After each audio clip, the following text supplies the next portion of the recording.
An Eclectic Life, a memoir by Pat Holt. Part 2 of a 4-part series. Copyright 2010, Pat Holt, all rights reserved.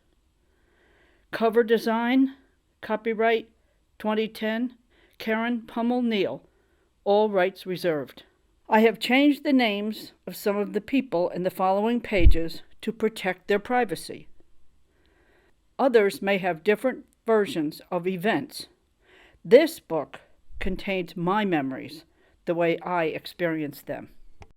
Since my job at the Harlem Valley Psychiatric Center was really pretty awful, and there wasn't any chance of advancement, I followed the suggestion of a friend by applying for a job at IBM in East Fishkill, New York.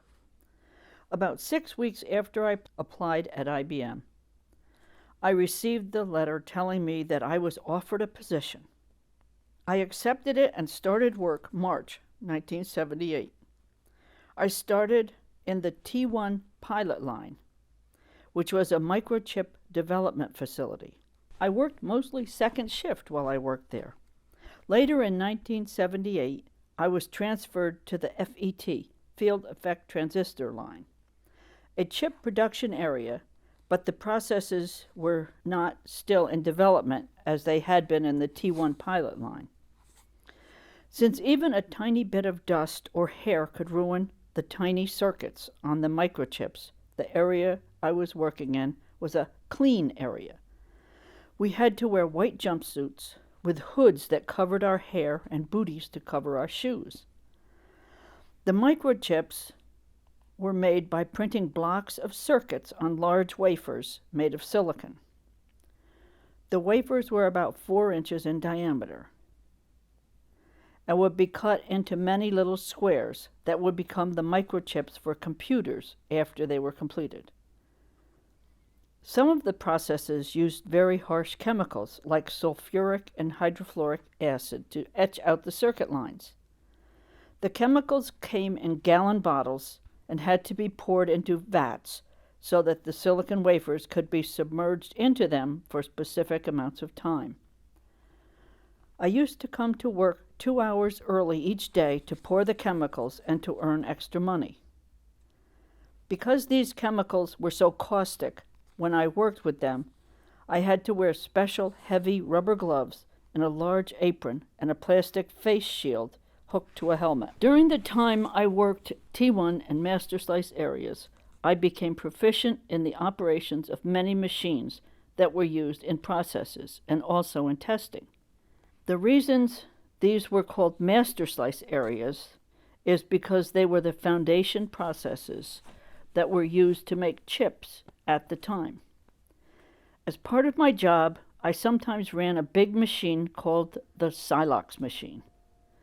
For the process, the silicon wafers would be placed on a track one after the other and would go through the chamber where silicon oxide with different elements added would be deposited on the wafers as they slowly went through the chamber. There were a lot of particulates floating around the room, and the machine had to be vacuumed frequently. While I worked in this room, I had to wear a special gas mask for protection from the particulates. Some of the gases that were used were very combustible, so there were alarms to warn of any problems with the exhaust. It was really pretty dangerous. But IBM followed all of the OSHA, U.S. Department of Labor, Occupational Safety and Health Administration regulations that were necessary to keep us all safe. During the spring of 1983, to get out of the clean room, I went to the probe shop. This was a pretty nice job. I didn't have to wear a white jumpsuit or work with dangerous or lethal chemicals. I used a little brush with grain alcohol to clean the ends of the probes that went into the testers that were used to test the circuits on the chips. Sometimes I would have to straighten or replace the little pins on the probes. I worked there for about 6 months when I discovered that the alcohol fumes were bothering me. I contacted the medical department about my allergy to alcohol. Since at the time IBM was a company that cared and respected their employees, my manager was told by the medical department to transfer me to another area. As my good fortune would have it, one of his hunting buddies had room for more employees in his department. In 1984, I went to work for him in quality control. Good fortune came my way again, since there was a new technician program starting and quality control was scheduled to send 2 people. I was new to the department and didn't have any responsibilities yet. Therefore, I was chosen as one of them. The program consisted of 6 months of classes at Marist College in Poughkeepsie, going to school full-time. After that, I attended class in the morning, worked as an assistant to an engineer in the afternoon, and at night I had homework. The classes were mostly technical, math, chemistry, and physics. After 6 months of classes and work, I had 6 months of working with the engineer. I was assigned to help with the experiment and day-to-day work. This is where I learned to use the manual ellipsometer. The ellipsometer is a measurement tool that measures very thin films by using the refraction of the light as it goes through the film and bounces off the surface below. It was one of the most precise measurement tools at the time. It may sound boring, but I actually did enjoy it, and it was a skill that not many people had perfected. After completing this school and training, I was promoted within the quality control department to a specialist technician. My duties on that job were to go into the cleanroom areas where chips were being produced and perform audits and record any incorrect procedures the tool operators performed or any mistakes they made, compile reports, and track when the problems were corrected. As time went by and technology progressed, there were more reorganizations within the company at the East Fishkill site. I was placed in another department within quality control. I think that is when the name was changed to quality assurance. During 1989, while working for Paul Chalou, since I completed required IBM classes, I was promoted to senior quality specialist. I learned to write programs using SAS, Statistical Analysis Systems, software products. This allowed me to create reports, compile charts and graphs to better show the information that had been collected as the chips were being measured at different stages of development, so that trends could be recognized and corrective actions taken in a timely manner. In 1992, Lou Gerstner took over as CEO of IBM, and the layoffs, buyouts, and reorganizations started. Prior to this time, working at IBM was a secure, lifetime career. The quality assurance groups were going to be done away with, and I most likely would be without a job. Workers were needed at the Burlington, Vermont plant. There was an opportunity to go up there and work for 6 months, then retire with a pretty good package. Also, the increase in pay due to the shift premium over the 6 months would increase retirement benefits, since the retirement at the time was calculated on how much you earned during your employment. The jobs at Burlington were temporary assignments, and we would get housing allowance, moving expenses, and extra shift premium, since we would be working 12-hour days. It was a rotating kind of schedule, so every 3 weeks I would get 4 days off and could come back home to Pleasant Valley. I'd only been there a couple months when everything changed. We were told to either find jobs for ourselves or we would be laid off. I wasn't really in a position to lose my job, and I didn't want to move to Burlington, even though at the time IBM could help sell my house in Pleasant Valley and pay for my move to Burlington if I found a job there. I didn't want to leave Pleasant Valley, so I didn't start looking for a job in Burlington.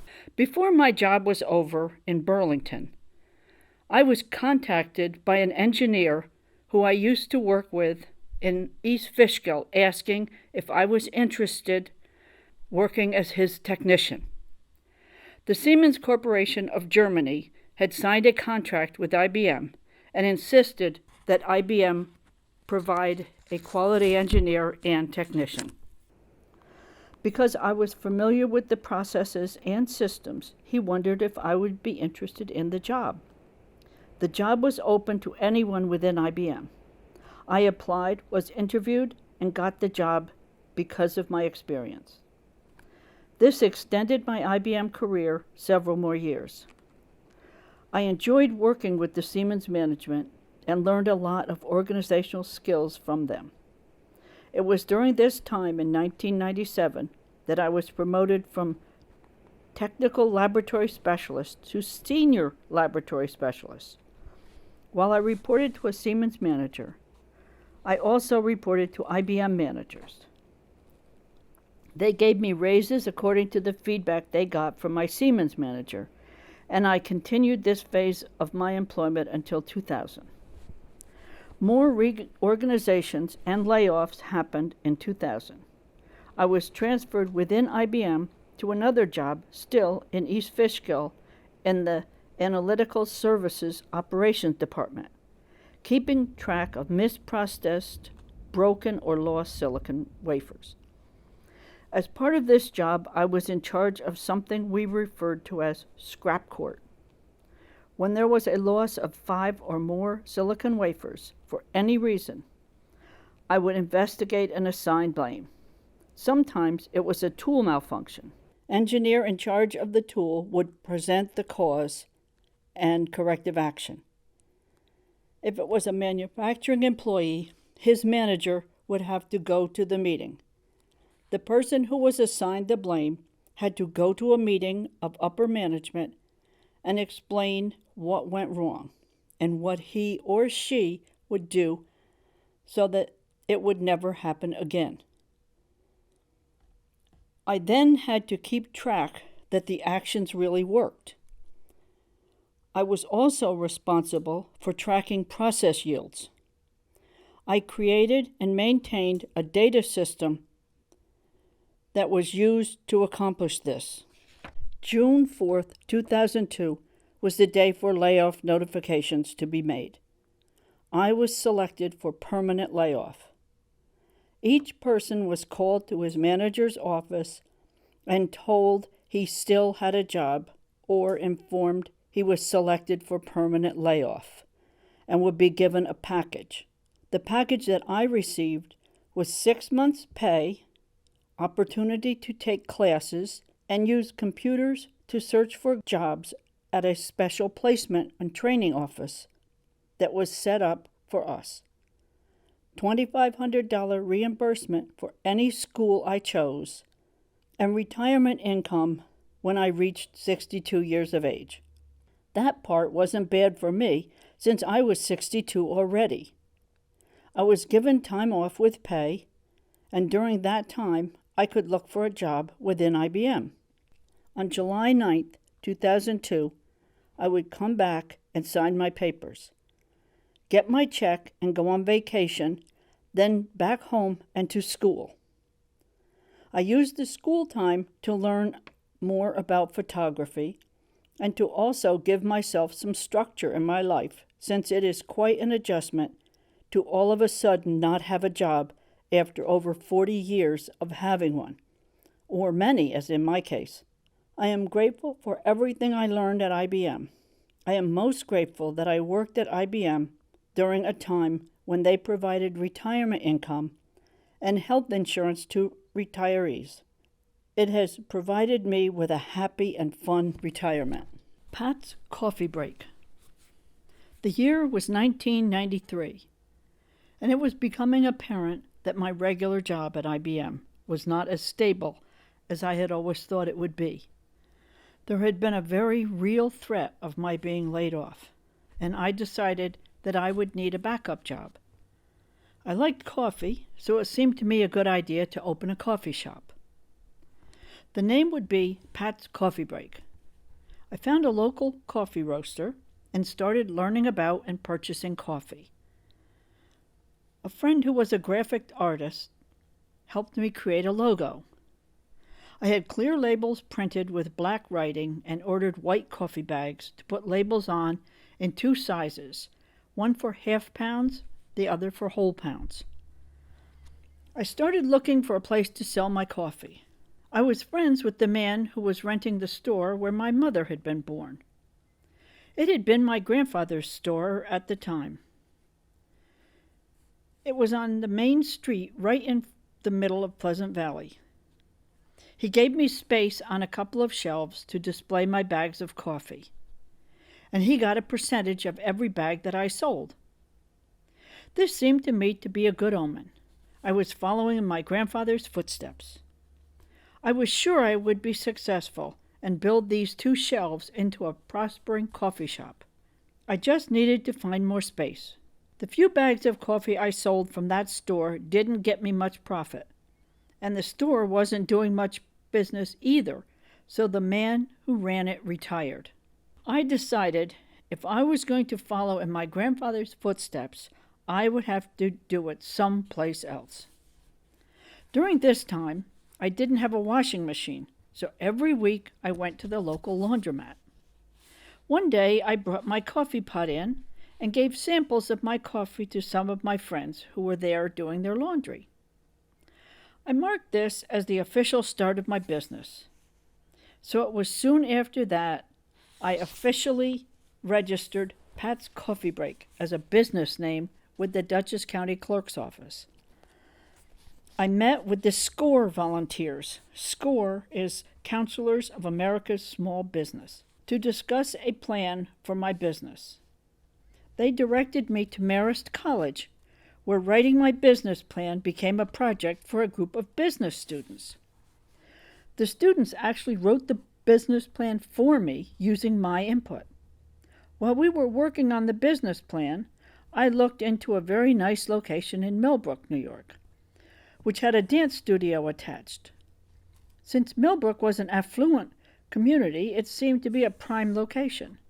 There were some celebrities who had summer or vacation homes there. Mary Tyler Moore, John Oates of Hall & Oates fame, and several others. That location didn't work out. Someone came forward with more money. They were able to rent the property sooner than I could. I spoke with the rental agent for a local mall, although the location that was available, very near one of the entrances, would have been very good. The rent there would be much too high for a starting business. I also spoke with the owner of a small strip mall in Pleasant Valley and was actually ready to sign papers to rent a small space next to an optometrist's office. There was a dentist upstairs over the space I looked at, but the dentist objected. His complaint was that I may be selling sweet items and the odor of sugar would not be good for his practice. He threatened to move if the space downstairs was rented to me. And since he had been a long-time tenant and rented a large space, he won, and I was unable to rent the space. Since I couldn't find a space to rent, work on the business plan became just an exercise in learning about business plans. I decided that I would change my strategy and become a movable coffee business. My first attempt was at a local flea market in April 1994. I put up a table with a tablecloth, and since I didn't have electricity, I brought 2 large silver insulated thermoses with hot coffee, some iced tea, and bags of coffee. Although I did my best to sell, I didn't sell much. But I learned a valuable lesson. When people came to a flea market where items are displayed in rows on the ground, they are looking for bargains, not $1 cups or $8 pounds of coffee. I decided that my best plan, if I really wanted to have a coffee business, I needed an altered business plan and more equipment. I looked into outdoor venues and purchased 2 large silver thermoses. I would need 1 each for flavored and non-flavored coffee, and also I would need to offer decaf or regular. So I purchased another table that could fold and fit on the floor of the back seat of my burgundy Honda Accord, and more tablecloths to dress up the tables. I purchased a large blue banner with my logo and name, a large blue and white cooler for ice, glass gallon jugs for iced tea, some nice baskets for sugar and sweetener packets. My daughter Karen, who has a tie-dye business, screen printed and tie-dyed t-shirts and aprons and printed my logo on little white flags. It was a time when local farmers markets were starting to be organized. So when Pleasant Valley started a farmers market, I joined. Every Friday, I would take off from work at noon and go home to brew coffee and make tea for the market, since there wasn't any electricity available there. Even after I put filter equipment on my household water supply, the water still had sulfur in it, which caused me to have to buy almost all of the water I used for coffee or tea. During the week, I would grind and bag coffee so it would be ready for the market. I also sold bags of coffee to my friends during the week. I got a lot of help from my son Tony, who was more experienced with retail sales since he worked at a deli and had been working there for quite some time. He would have things ready for me when I arrived home on Fridays. During 1994, besides selling at the farmers markets on Friday afternoons, I set up and sold at every small festival I could fit in my schedule. Over time, I hired many of my friends to help me. My friend Joanne was a faithful helper. She spent many afternoons with me setting up and waiting for customers at various festivals around different towns. My cousin's daughter, Karina, was especially helpful because not only was she quick and good with customers, she could make the signboard where I listed the prices look clever and pleasing to the eye. To do all of these outside venues, I needed some shelter. So I purchased an Easy Up. That is a white canopy that is held by 4 tall posts and folds up to about 2 feet by 2 feet wide and almost as long as a car is wide. It fit very nicely on the back seat of my car. In May 1994, a friend from work was deciding to sell his pop-up camper, so I went to look at it and had an idea that it could be converted into a coffee trailer. Since the trailers were very expensive, I bought the pop-up camper from him for $100. I got some estimates for the work that I wanted done to convert this camper to a mobile coffee stand. The estimate that I accepted to fix it up was from a carpenter named Bob. The estimate was that it would cost between $450 and $1,000. In June 1994, I gave Bob $300 and delivered the trailer to his front yard for work to be done. Although he didn't have a signed contract, I thought that I was very clear. I needed the job done as quickly as possible so that I could use it at a big festival in Kingston, New York during the summer. I had to pay another $300 for plexiglass that he needed for the sides. I should have realized that something was wrong when he came upon such a large, unexpected expenditure, or when I noticed that he had cut the tips of 3 of his fingers off. I just thought that meant he had been a carpenter for a long time. I didn't think that he could be clumsy or maybe inept. During August 1994, it was apparent that the trailer wouldn't be ready for the summer. So I bought a van so I would have more room to carry all my equipment. By December 31st, 1994, the trailer still wasn't fixed, and I hadn't heard anything from Bob.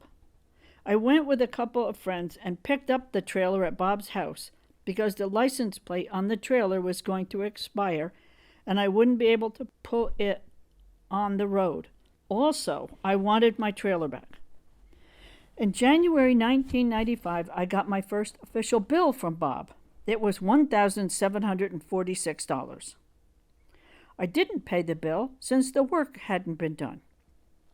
So Bob put a lien on my trailer. I had to hire a lawyer and go to court to get the lien off my trailer and to dispute the bill, since he didn't have a written contract and I didn't believe I owed him as much as he claimed. I ended up paying Bob $432.80. That's $350 plus the $82.80 interest. Plus, I had to pay court costs of $20 and my lawyer $155. My lawyer told me I could pay the debt off monthly, so I decided I would pay $50 per month. As soon as I paid my first $50, Bob's lawyer put a hold on all my bank accounts, including the accounts that belonged to my kids and were under my account number. I had to pay the entire amount before my money was released. I gave the trailer to one of my son's friends and chalked the incident up as a learning experience. I will always have a signed contract and references before I hire a contractor. I went to coffee seminars in Atlanta, Georgia, and Philadelphia, Pennsylvania, and even a coffee convention at the Javits Center in New York City. I learned how much better the coffee from Arabica beans is over the cheaper and commercial brands with Robusta beans. And I became familiar with the plight of the poor children of the coffee pickers. I learned a lot about espresso, but due to the expense of the machine, $4,000, and my limitations with electricity and water supply, I decided it wasn't for me. During 1995 and 1996, a farmer's market started at Baird Park, which is in New York, and along the Taconic Parkway, a main highway for people going to the country from New York City and back on weekends. The park supervisor did a great job of publicity and had music every week. It became a weekly stop for travelers and locals alike. On sunny summer Sundays, I would sell all the iced tea I could bring and all the coffee I could make. I had to hire employees to help, which was good when we were busy. But when it rained, people didn't attend as much, and the ones who didn't buy very much to drink. Of course, I would still have to pay my employees. That canceled my profits from the good weekends. I continued at the Pleasant Valley markets on Friday and Saturdays. Merchandiser. I had just retired from IBM. Through the pressure from a friend, decided that I would apply for a job as a merchandiser. She said it was like shopping. We would go to different Stop and Shop grocery stores. We would be part of a team that rearranged items on the shelves. That didn't seem too bad since we were going to get paid $10 an hour. And we would get paid for mileage. I don't really like to shop very much, but I figured if I was getting paid, it would be okay. The job was 3 days a week, Monday, Tuesday, and Wednesday, from 8 a.m. to 3:30 p.m. And we got 30 minutes for lunch and a break in the morning. I would work all 3 days or just 1 or 2, however it fit into my schedule. We worked in 6 different Stop and Shop grocery stores. 2 were in Connecticut, and the other 4 were in New York State. We didn't get paid for the first 25 miles, but we did get 25 cents a mile for every mile after that. Since only the stores in Connecticut and one of the New York stores were over 25 miles round trip, I found I only got paid for part of the mileage to travel to them. It started out as a pretty good job, even if we did have a dress code, which was no jeans or sneakers. This rule caused me to have to buy some new slacks and shoes. There were usually 6 of us, but most of us worked for different merchandising companies. We had a team leader whose name was Bill. He made sure that we knew what we were supposed to do, and he interfaced with the store manager. He assigned us our jobs within our team. Bill, like most of the other employees, had worked in the grocery store business for many years and was retired from his regular job. The first company I worked for insisted that I call the main 800 number every morning so they would know that I was at the store and had reported for work. At some point during my short employment, another company bought them out, so I didn't have to call in anymore. Our main job was to rearrange items on the shelves of the various stores that we were assigned to, according to the planogram. A planogram defines which product is placed in which area of a shelving unit and with which quantity, usually in order to increase customer purchases. These plans came from the main office at the store headquarters. I always wondered who changed the grocery store shelf layouts. Now I know, because it was my job. I was one of them. Sometimes products are moved to increase the sale of one product over another. We all thought that there was graft or lobbying to accomplish this. Other times it was due to the fact that a product had been discontinued by the company or the store had chosen not to carry some items. One time we had to move all of the high-quality olive oils out of a store and replace them with some cheaper generic brands. I felt bad for the customers of that store because it was located close to Poughkeepsie and it was on the bus route for the people who couldn't afford cars. I guess they figured that their demographic was poor people, and poor people didn't want high-quality olive oil. I actually enjoyed the work, and some of the workers were friendly. I tried not to think about the customers that couldn't find the soup, broth, or olive oil they were looking for because we had moved it around or taken it away altogether.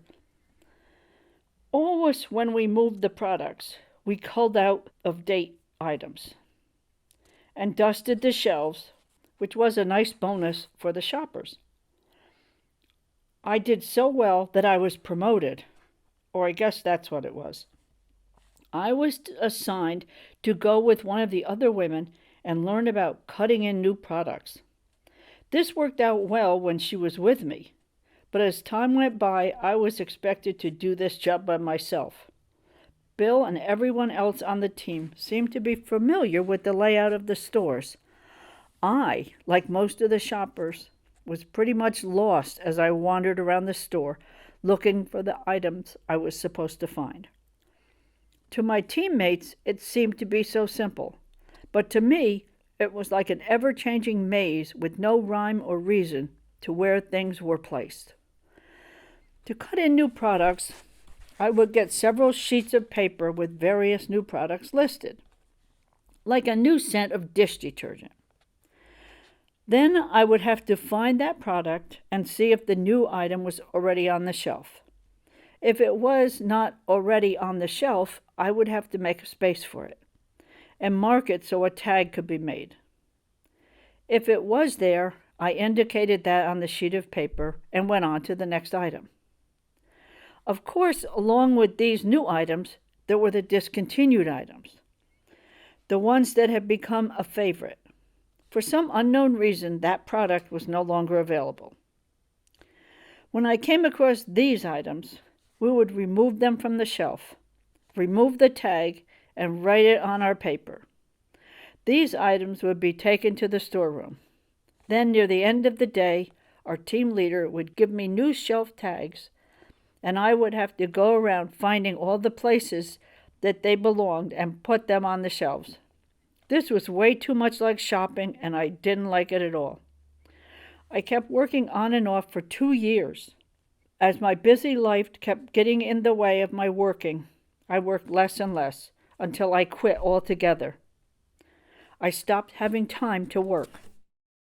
My summer job. It was summer 2007. My first full summer in Columbia, Missouri.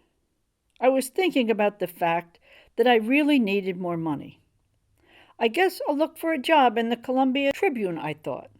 As I sat in my favorite brown chair, looking at the want ads. There it is. Deliver telephone books. I quickly called the 800 number listed in the ad, thinking, I better hurry before someone else gets the job. It seemed to be just the job for me. I could set my own hours, take my time, and get some extra money. A recorded message told me to leave my name and phone number and that my call would be returned shortly. The call finally came after what seemed like a very long wait. I was told to come to the Days Inn on I-70 Outer Road at 1:30 p.m. on Thursday, June 15th, for an interview.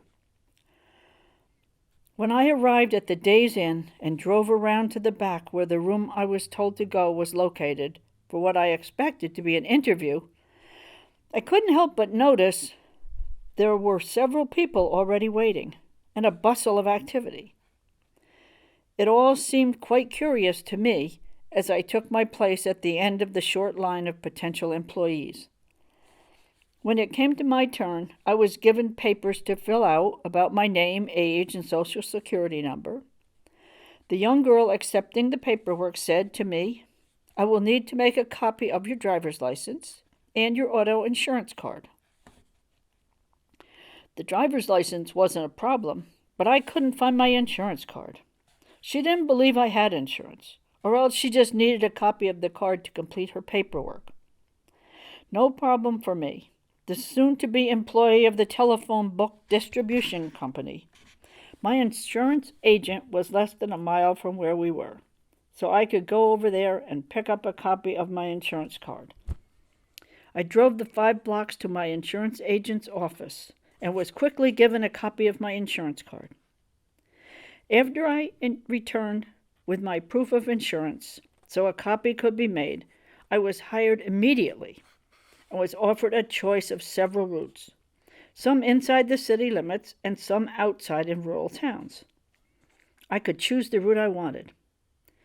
I thought that in the city limits would be best for me, since I was familiar with most of the city. I could choose a route on and around the campus that looked very confusing to me, or a section of the city that I was familiar with along Garth, where my grandkids went to school. That seemed to be a good choice to me at the time. There were large trees along the street to provide shade from the hot June sun, and the houses were close together, a nice quiet residential area. It seemed like a pretty good route. But it did include a couple of big office buildings, which seemed to me would be easy, all air-conditioned and cool. There were a couple of apartment buildings and a doctor's park, which seemed to me, since they were close together, should be fast. Of course, it was a lot of books to deliver.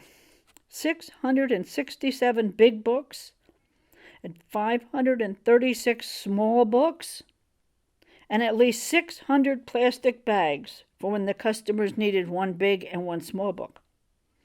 The big telephone books were a little over 1.5 inch thick, and the small telephone books were about a 1/2 inch thick. The big books were normal phone books that contained both white pages and yellow pages. But the small books are the idea of someone who never delivered telephone books or thought about wasting paper. These contained only the yellow pages and were pretty much a waste of resources. I had to watch a short film about where to leave the phone books. A bag with books must go on the hinge side of the door and should lean against the hinge, not lay down flat on the porch. Of course, this meant that I must walk up each sidewalk and onto each porch to place the phone book, carefully at the hinge side of the door. We were told that random calls would be made to people along the routes to check that we did our job properly. There would also be people scattered throughout the list that had to sign that they received a phone book. These all seemed to be people who advertised in the yellow pages, so they had offices and hopefully would be easy to find.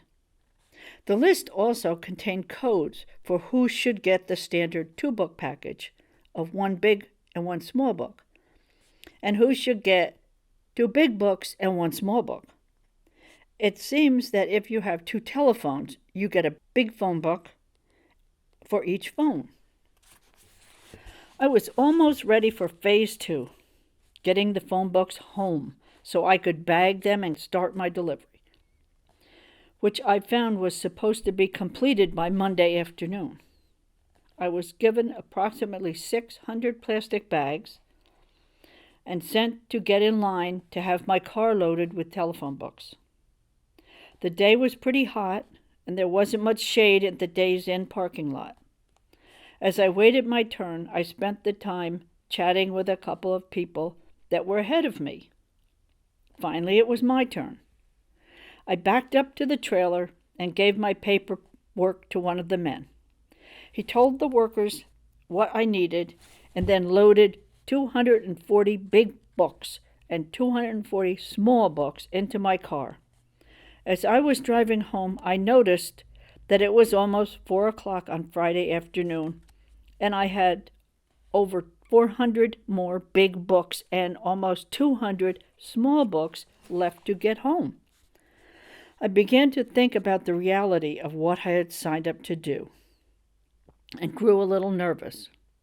I never realized how large a pile of phone books could be, or how heavy. I got home from my first load, and my car was riding pretty low with that entire weight. I unloaded my car and piled the phone books in my living room.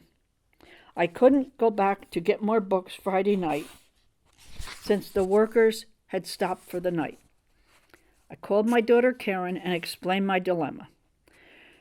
She said she would help by putting the books into bags while I went to get more on Saturday morning. Saturday morning, I was at the parking lot by 7:30 and got in line to have my car loaded. At 8 o'clock, the workers came and started loading cars. About an hour and a half wait, I got my car loaded again and headed home to unload and come back for more. I found that it took about 3 totally full Toyota Camry loads to get 663 big phone books and 536 small phone books from the trailer to my house. By the time I was home and ready to start delivering the books, it was almost noon on Saturday. Karen had bagged nonstop while I was transporting the books to my house. She did stop to help me unload my car when I got home from my pickup trips. I had a quick bite to eat, loaded my little cooler with ice and bottles of water, and together we loaded my car. To transport the bags of books to my car and beyond, she had filled every milk crate and large plastic tub that I owned, since they were no longer bundled together, but were in slippery plastic bags. I had decided that the small dolly I used to move heavy objects would be the perfect transportation device. It didn't take up much room, and it would help me carry several milk crates full of books at a time. The temperature was over 95 degrees, but I was undaunted as I headed out on my new adventure. I still thought that the shade from the trees that lined the residential streets would provide refuge from the heat, so my destination would somehow be cool. I found a parking place a ways up the street so I could deliver down to the end of Garth and up about the equal distance. I carefully loaded up my dolly with boxes of phone books, and with my list in hand, I started off. I hadn't gone very far up and down walkways, up and down porch steps, when I discovered that when it's 95 degrees, it is hot even when you're in the shade. When I finished delivering on Garth, I went into the library to use the restroom and get cooled off. I went back to deliver on several nearby streets until my car was emptied. By the time I got home Saturday evening, I was exhausted. My feet hurt and I was hungry. Karen could hardly lift her hands from the repetition of putting books in bags all day. I decided to take her and her family out to dinner since neither of us had the energy to cook, and she didn't think she could hold a pot or a pan. I planned to start early Sunday morning, and Karen came over to finish bagging books. We loaded my car, and I was determined to finish as many residential deliveries as I could get to. I finished Garth on the other side of Broadway, West Ash, McBain, and on and on. As the sun was beginning to set, I was totally worn out. I had been up and down too many stairs and in and out of too many hot apartment buildings. I didn't realize that apartment buildings didn't cool the hallways and stairways. Between apartment buildings, I would sit in my car with the air conditioning on so that I could cool off. Sunday night, I took us all out to dinner again because Karen and I were too tired, and her wrists were still tired and sore. I had one day left to finish what I thought in the beginning would be an easy job. Monday morning, I started out ready to distribute phone books to the offices, which I thought would go quickly. I went into the first office building to check it out. The office names were on the doors. This will be easy, I thought. I went back to my car, brought in as many books as I could manage, placed them in a corner of the lobby, and checked my list. The names on my list didn't match the reality of what was listed by the doors. I needed a lot of signatures from people in the building, so I had to find the correct people. It took hours, most of the morning in fact, but I succeeded. The next office building was much easier since the people hadn't moved around as much. Back home to reload my car, and then all that remained was the Doctor's Park, which seemed pretty straightforward. 5 buildings, each marked somewhat clearly. There were name plaques by almost every door. Several of these people had moved within the park, or left entirely, but hadn't bothered to take their name plaques with them. This became as time-consuming and complex as the first office building I had entered. I got the books delivered and either got the signatures I needed and listed the new office addresses within the park or indicated moved, where people had moved away. By sunset Monday, I had delivered or accounted for all but a few books. The phone book distribution office was closed for the day. I finished my paperwork so I could be ready to get this job behind me Tuesday morning. I planned to once again start early and finish the few deliveries Tuesday morning, so I could be at the Days Inn office when they opened to turn in my paperwork and return the few undelivered books. I made it. Since I had successfully delivered all of my books and completed my paperwork so efficiently, I was given the $30 bonus, as if I had completed Monday evening instead of Tuesday morning. I ended up getting a check for $255, which included $30 for car allowance. When I look at my expenses, it cost me about $300 for meals and gas, not even considering the wear and tear on my daughter and me and my car. The following summer, I got a call from the phone book distribution company inquiring if I would like to deliver phone books again. I turned down the job. This is not a job I would sign up to do again. Cats in my life. There have been many cats in my life, in spite of the fact that I am not a cat person. This summer, when I went back to Pleasant Valley to visit, I needed a place to stay. And it just happened that a dear friend of mine was going to be away. She said I could stay at her house while she was away if I wanted. And in return, all I would have to do was feed her cats and let them in and out. That sounded like a very good deal to me. She has 3 cats. Missy is gray, Sasha is a brown tabby, and NC, which stands for North Carolina, is orange. The nice things about these cats are they didn't jump up onto tables, counters, or beds.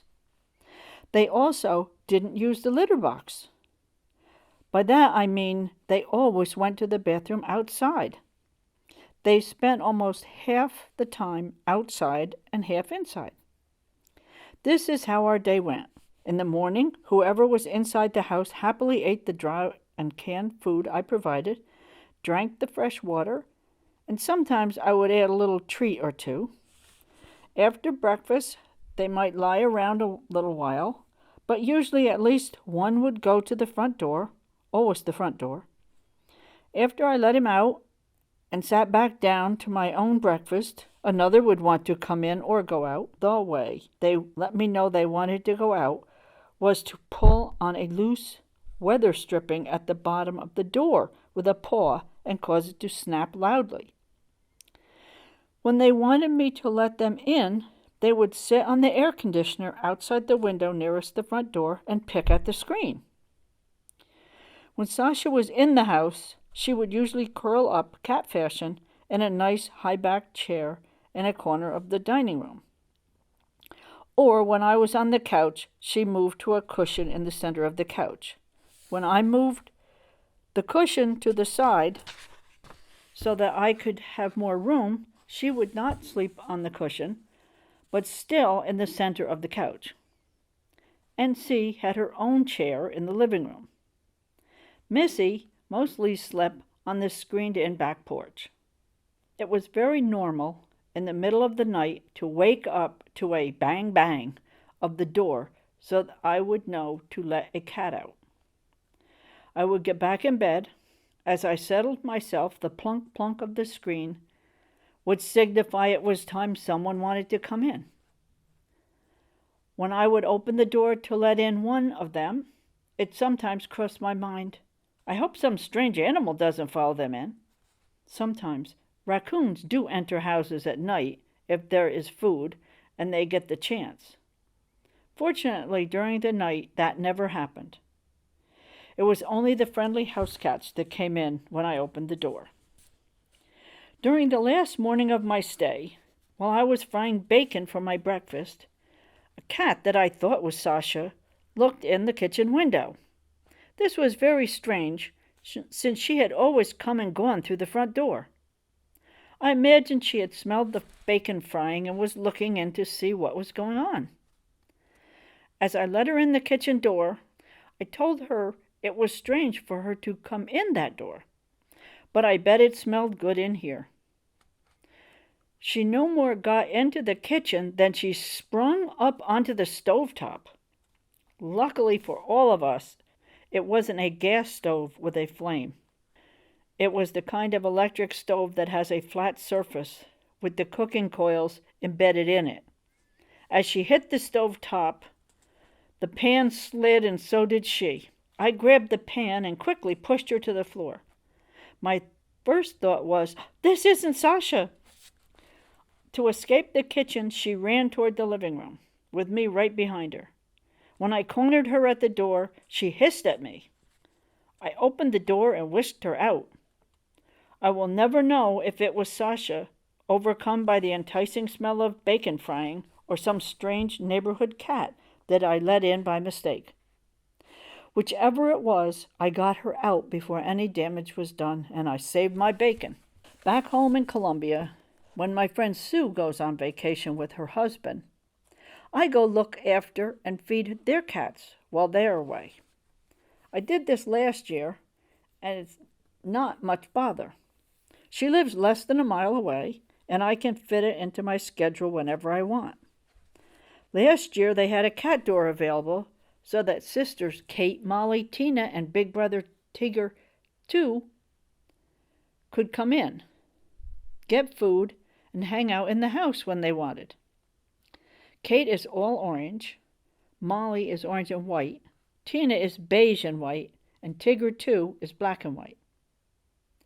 I don't know why they spell Tigger the way they do. T-E-A-G-E-R. I must remember to ask. There is also Ebony, the 20-year-old black cat who is deaf.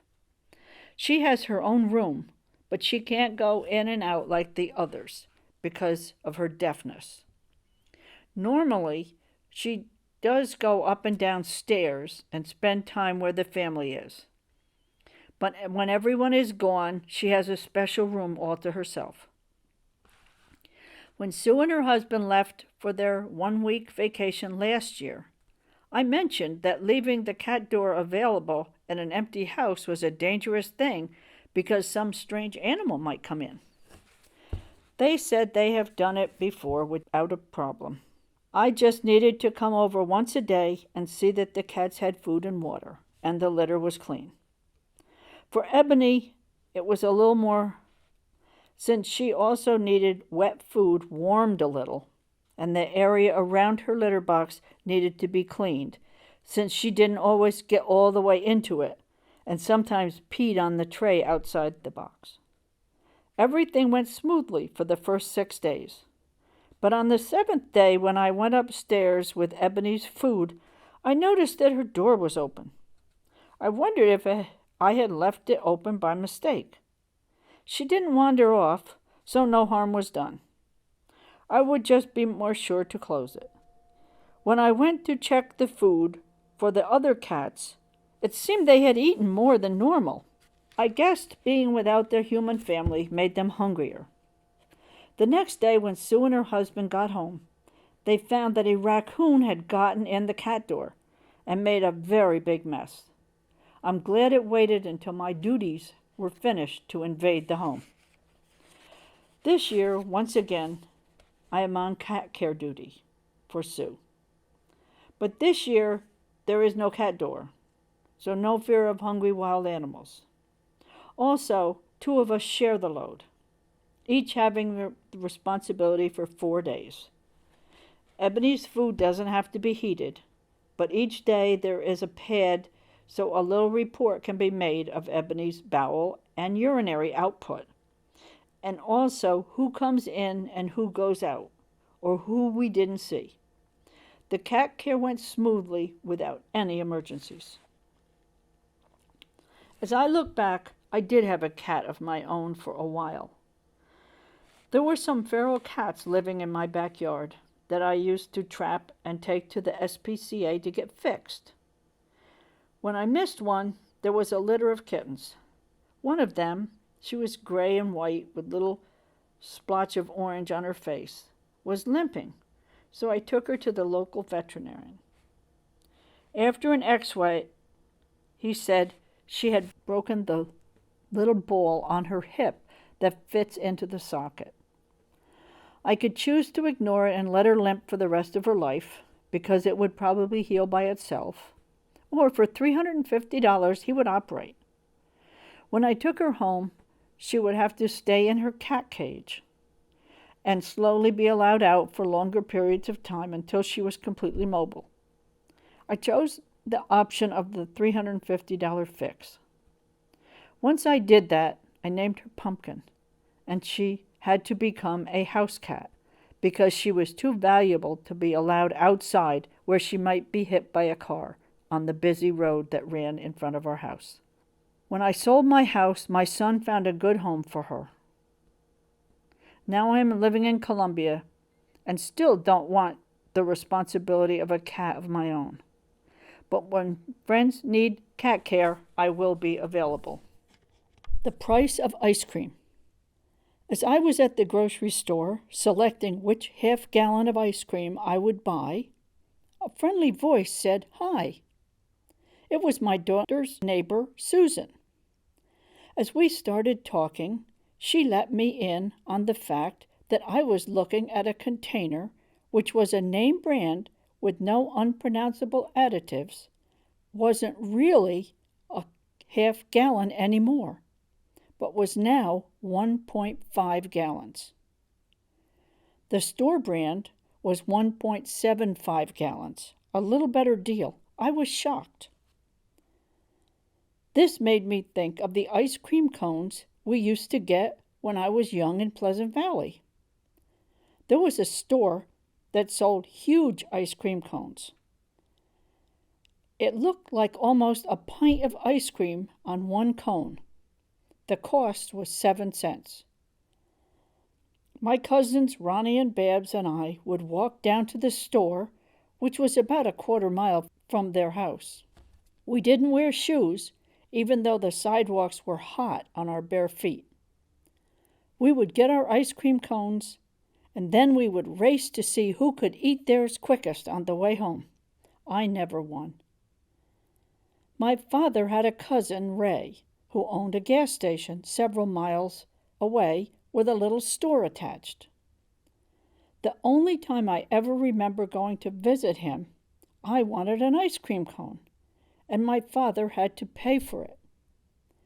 What was worse than him having to pay was the fact that it cost 10 cents and had less ice cream than the ones we had gotten in Pleasant Valley at the store where we didn't have a relative.